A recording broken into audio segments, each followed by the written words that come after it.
আসসালামু আলাইকুম শিক্ষার্থীবৃন্দ, তোমাদের ধারাবাহিক লেকচারগুলোর আজকের দ্বিতীয় লেকচার, প্রথম স্টেঞ্জ এবং দ্বিতীয় স্টেঞ্জের বিশ্লেষণ এই প্ল্যাটফর্মের ডটর এই ক্লাসটিতে সবাইকে স্বাগত জানাচ্ছি। তোমরা আশা করি মনোযোগ সহকারে এই ক্লাসটি দেখবে এবং দেখার মাধ্যমে এর যে বর্ণনা, এই বর্ণনাটা তুমি চমৎকারভাবে নিজে থেকে দিতে পারবে।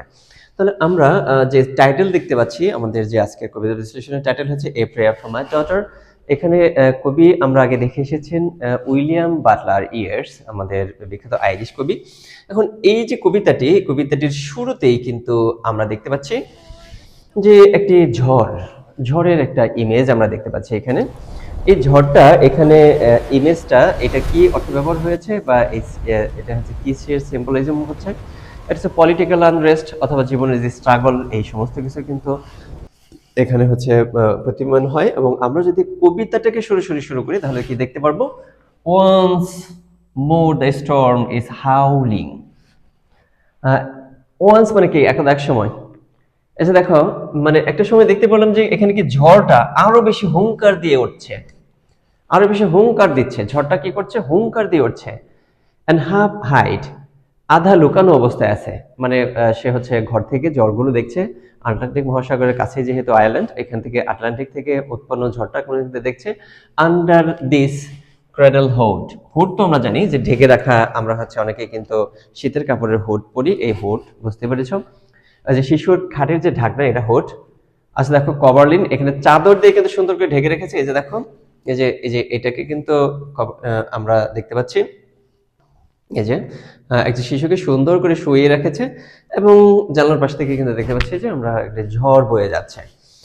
আশা করি এই ইমেজটা তোমরা দেখতে পাচ্ছ বা বুঝতে পেরেছো। এবং এই ইমেজটাতে আমরা কিন্তু আরো দেখতে পাচ্ছি যে কি দেখতে পাচ্ছি, যে একটি আটলান্টিক মহাসাগরে যে ঝড় উৎপন্ন হয়েছে, সেই ঝড়টা কিন্তু আরো বেশি হুঙ্কার দিয়ে উঠছে। একই সাথে মানে অর্ধেক কি করা হচ্ছে, বা খাটের মধ্যে কিন্তু একটি শিশুকে শুয়ে রাখা হয়েছে, একটি ছোট্ট বাচ্চা নবজাতককে মানে কি রাখা হয়েছে, মানে ঘুম পাড়িয়ে রাখা হয়েছে। এবং এটার মধ্যে কিন্তু অর্ধেক কিন্তু ঢাকা, এবং এটা সুন্দর করে সাজিয়ে গুছিয়ে রাখানো হয়েছে। এবং এটির সাথে আরেকটা বিষয় দেখতে পাচ্ছি যে মাই চাইল্ড স্লিপস অন, আমার আমার যে শিশু, সে কিন্তু ঘুমিয়ে যাচ্ছে কিন্তু সে ঘুমাচ্ছে। দ্যার ইজ নো অবস্ট্রাকল, এই যে ঘুম কিসের ক্ষেত্রে বলেছে দেখো, there is no obstacle but Gregory wood. এই যে গ্রেগরি একটা জঙ্গল, এই যে মানে আটলান্টিক মহাসাগরের কাছে যে একটি জঙ্গল, এই জঙ্গলের কাছে এসে কিন্তু এটা কি করছে, মানে ঝড়টা একটু বাধা প্রাপ্ত হচ্ছে। তাছাড়া কিন্তু কোনো একটি জায়গায় বাধা প্রাপ্ত হবে এরকম কিন্তু নেই, সরাসরি কিন্তু ঝড়টা বাড়িতে চলে আসবে এরকম। একটি জায়গায় সে বাধা পাচ্ছে, সেটা কোথায়, জঙ্গলের মধ্যে সে একটু বাধা পাচ্ছে। ওয়ান বেয়ার হিল, এবং একটি বড় প্রান্তরের মধ্যে যে পাহাড় আছে, পাহাড়ের মধ্যে বাতাসটা একটা ধাক্কা লেগে বাধা পাচ্ছে, তাছাড়া কিন্তু কোনো বাধা নেই। Where there by the haystack and roof levelling wind, যেখানে দেখো খড়ের স্তূপ এবং ছাদের সামনের যে যে মানে লেভেলিং এর জায়গা, উইন্ড, এখানে কিন্তু ঝড়টা এসে কি করছে, আঘাত করছে। এর মানে দেখো কাছাকাছি এসে ঝড়টা কিন্তু আঘাত করেছে, কাছাকাছি এসে গেছে ঝড়টি। এরকম কিন্তু একটি ঝড়ের একটি ভায়োলেন্সের একটি পিকচার দিয়ে বা ইমেজ দিয়ে কিন্তু এই কবিতাটি শুরু হয়েছে। Bred on the Atlantic can be straight and for an hour I had walked and prayed. আচ্ছা দেখি, এটা উৎপন্ন হয়েছে কোথা থেকে, উৎপন্ন হয়েছে আটলান্টিক থেকে, আটলান্টিক মহাসাগরে। ক্যান বি স্ট্রেইট, আচ্ছা এটা কি ক্যান বি স্ট্রেইট, এটা থামানো কি যায় না, যায় না। For an hour I had walked, এই যে এরপরে কিন্তু বললো যে আমি প্রায় আধা ঘন্টা যাবত এখানে হাঁটতেছি। এই যে ঝড়ের মধ্যে দিয়ে কিন্তু না হাঁটছেন, মানে এখানে ঘরের ভিতরে হাঁটছেন বা বাইরে হাঁটছেন, আধা ঘন্টা যাবত আমি হাঁটাহাঁটি করছি। ঝড় দেখছে, ঝড়ের তখন দেখে কিন্তু সে একটু আন্তরিকভাবে চিন্তা করা শুরু করলেন।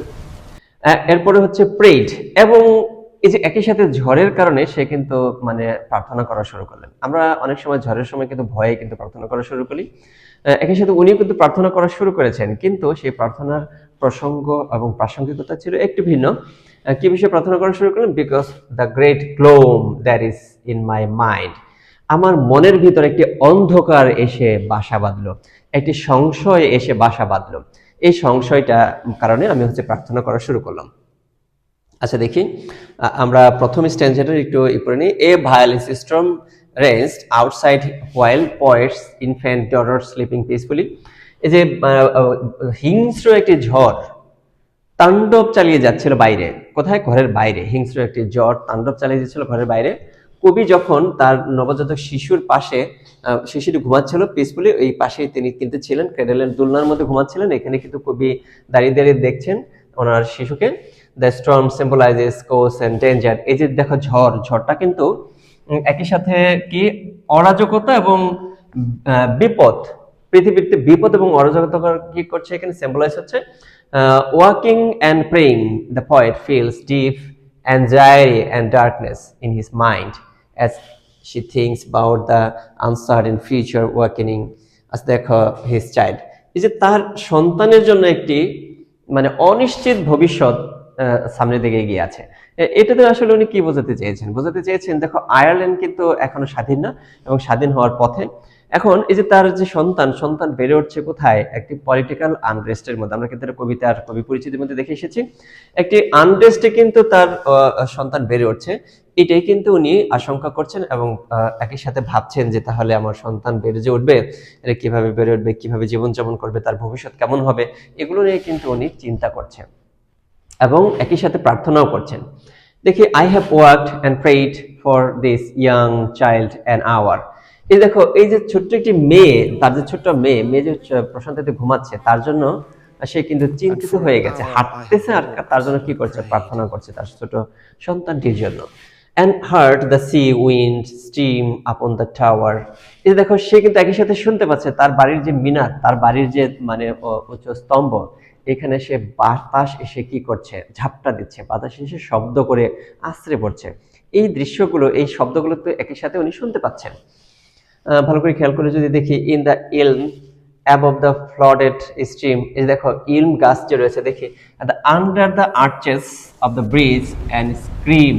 এই দেখো যে এটা আছে ওনার বাড়ির কাছে, যে ছোট্ট একটি আর্চেস ব্রিজ আছে, এই ব্রিজের মধ্যে বাতাস এসে যে ধাক্কা লাগছে, বাতাসের ধাক্কার কারণে এখানে একটা চিৎকারের মতো শব্দ তৈরি হচ্ছে, এই শব্দটাও কিন্তু উনি ঘর থেকে শুনতে পাচ্ছেন। এই যে সমস্ত কিছু কিন্তু ওনার জন্য ভয়ের, এইগুলো কিন্তু ঝড়টা কিন্তু পলিটিক্যাল আনরেস্টের কিন্তু একটা সিম্বল হয়েছে। একই সাথে ওনার যে সন্তান, এই সন্তান শুধু উনি ওনার সন্তানকে রিপ্রেজেন্ট করছে না, সিম্বলিক অর্থে পুরো জাতির যে ভবিষ্যৎ, পুরো জাতির ভবিষ্যৎকে রিপ্রেজেন্ট করছে। আশা করি তোমরা সেটা বুঝতে পেরেছো। তাহলে এখানে ছোট শিশুটা কি ভবিষ্যতের তার দেশকে রিপ্রেজেন্ট করছে। একই সাথে বর্তমানে যে ঝড়টা শুরু হয়েছে, এই ঝড়টা কিন্তু বর্তমানে পলিটিক্যাল আনরেস্টকে কিন্তু সিম্বলাইজিং করছে। আশা করি তোমরা ব্যাপারটা হয়তো বুঝতে পেরেছো। In the elms above the flooded stream imagining in excited reverie. আচ্ছা দেখো এই যে দেখো ইলম গাছ দেখো ফ্লডেড পানিতে ভরে গেছে, ঝর্ণা পড়ছে, এগুলো দেখো সবই কল্পনা কি উত্তেজিত করে আসছে, স্বপ্নের মতো মনে হচ্ছে তার কাছে সবকিছু। কিসের মতো মনে হচ্ছে? স্বপ্নের মতো মনে হচ্ছে।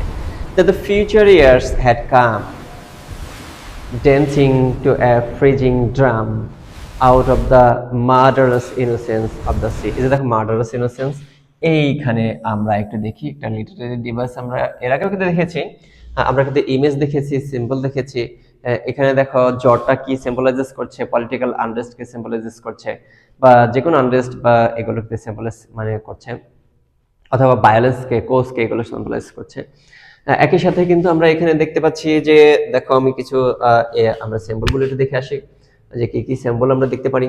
এই যে দেখো স্টোন, এখানে ইমেজটা দেখতে পাচ্ছি, এটা কিসের প্রতীক হচ্ছে? ভায়োলেন্স, পলিটিক্যাল কোজ বা আনরেস্ট, ইনস্টেবিলিটিকে সিম্বলাইজ করছে। একই সাথে যে ক্রেডেলটা, এই যে ভায়োলেন্সটা, এটা কিন্তু পলিটিক্যাল ভায়োলেন্সের কথা, জ্বরটা কিন্তু পলিটিক্যাল ভায়োলেন্সকে ইমেজ করছে বা সিম্বলাইজ করছে। এই যে ক্রেডেল, দোলনা, এই দোলনাটা কিন্তু পুরো দেশকে সিম্বলাইজ করছে অ্যাকচুয়ালি। আর এই যে বাচ্চা কিন্তু পুরো দেশের ভবিষ্যৎ জেনারেশনকে সিম্বলাইজিং করছে। একই সাথে যে বাড়ি, এই বাড়িটা কিন্তু নিরাপত্তাকে সিম্বলাইজিং করছে, নিরাপত্তা। এই যে দেখো যে লরিয়েল টি, এই যে গাছটা, এই গাছটার কিন্তু বিশেষ একটা বিশেষত্ব আছে, অনেক গভীর পর্যন্ত শিকড়গুলো থাকে। এর মানে দেখো মানুষের আশা, হোপ, মানে বেঁচে থাকার অবলম্বন অথবা টিকে থাকার যে ভিত, এটা কিন্তু তাদের অনেক গভীরে, এটাই কিন্তু সিম্বলাইজিং করছে। তাহলে এইখানে আমরা একটা বিষয় দেখে আসি। এই দেখো প্যারাডক্স, সিমিংলি কন্ট্রাডিক্টরি আইডিয়াস, মানে বিপরীত আইডিয়াগুলো একটা শব্দের মধ্যে, একটা থিমের মধ্যে যখন ব্যবহার করবে, তখন এটা কিন্তু আমাদের কি হবে? প্যারাডক্স হবে। কি? মার্ডারাস ইনোসেন্স। এই দেখো ভয়ঙ্কর নিষ্পাপতা অফ দ্য সি, এই যে সমুদ্রকে কিন্তু একই সাথে সে কিন্তু একটা প্রকৃতি সবসময় ইনোসেন্ট হয়, একই সাথে সে কিন্তু ভয়ঙ্কর, তার ভয়ঙ্কর মানে সৌন্দর্য। এটা তাহলে দেখো এটা কিন্তু একটা প্যারাডক্স। তাহলে আশা করি দ্বিতীয় স্ট্যান্জা আমরা প্রত্যেকটি ক্লাসে 2টি করে স্ট্যান্জা পড়বো। দ্বিতীয় স্ট্যান্জার আমরা একটু সামারি দেখি। প্রথম স্ট্যান্জাটা মূলত কি, Sturm and the father's fair, father বাবার ভয় এবং ঝড়, এটা কিন্তু প্রথম স্ট্যান্জায় আমরা দেখেছি। দ্বিতীয় স্ট্যান্জা হচ্ছে violent world and a dark future. এই যে দেখো ভায়োলেন্ট পৃথিবীর যে ভায়োলেন্স এবং ভবিষ্যতের একটা অন্ধকার ভবিষ্যৎ তাদের সামনে দাঁড়িয়ে আছে, এই যে এইটা কিন্তু এখন এখানে সিম্বলাইজিং করছে। আর জাতীয়তাবাদের কিন্তু উত্থানের ক্ষেত্রে আয়ারল্যান্ডের ডাব্লিউবি ইয়ার্স অত্যন্ত গুরুত্বপূর্ণ ভূমিকা পালন করেছে, এটা আমরা প্রথমে জেনে এসেছি। The poet continues praying while hearing the sea wind scream through trees. কবি কিন্তু তার প্রার্থনা চালিয়ে যাচ্ছিলেন যখন তিনি শুনতে পারলেন যে যে সমুদ্রের যে বাতাস, এই বাতাসের চিৎকার গাছের মধ্যে দিয়ে শোনা যাচ্ছে, ব্রিজের মধ্যে দিয়ে শোনা যাচ্ছে, তার বাড়ির টাওয়ারে এসে ধাক্কা লাগছে সেটা শুনছে। এই যে এতগুলো মানে কাছাকাছি এসেও ধাক্কা লাগছে, এগুলোর মধ্যে তিনি কিন্তু প্রেয়ারটা চালিয়ে যাচ্ছেন। The wild storm makes him imagine a frightening future. এই যে দেখো এটা কিন্তু যে ভয়টা, এই ঝড়টা কিন্তু ভবিষ্যতের যে একটা মানে ভয়ঙ্কর একটা ভবিষ্যৎ যে তাদের জন্য কল্পনা করছে, সেটাই কিন্তু এখানে তুলে ধরার চেষ্টা করা হয়েছে।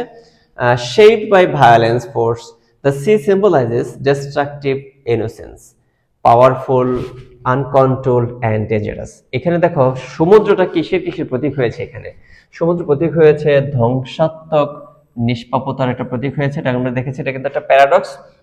পাওয়ারফুল, আনকন্ট্রোল, ডেঞ্জার, একই সাথে খুবই ক্ষমতাধর, একই সাথে নিয়ন্ত্রণহীন, একই সাথে বিপজ্জনক। সমুদ্রকে কেউ নিয়ন্ত্রণ করতে পারে না।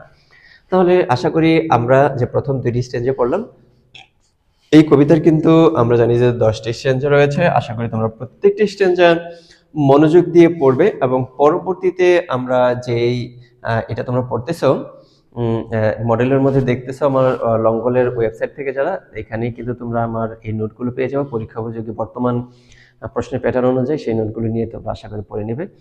আর তোমরা যারা আমার গ্রুপগুলোতে যুক্ত আছো অবশ্যই তোমাদের গ্রুপগুলোতে দেওয়া হবে। সবাইকে ধন্যবাদ জানাচ্ছি আজকের এই লেকচারটি মনোযোগ দিয়ে দেখার জন্য এবং পরবর্তী লেকচারে মনোযোগ দিয়ে অংশগ্রহণ করার জন্য আহ্বান রাখছি।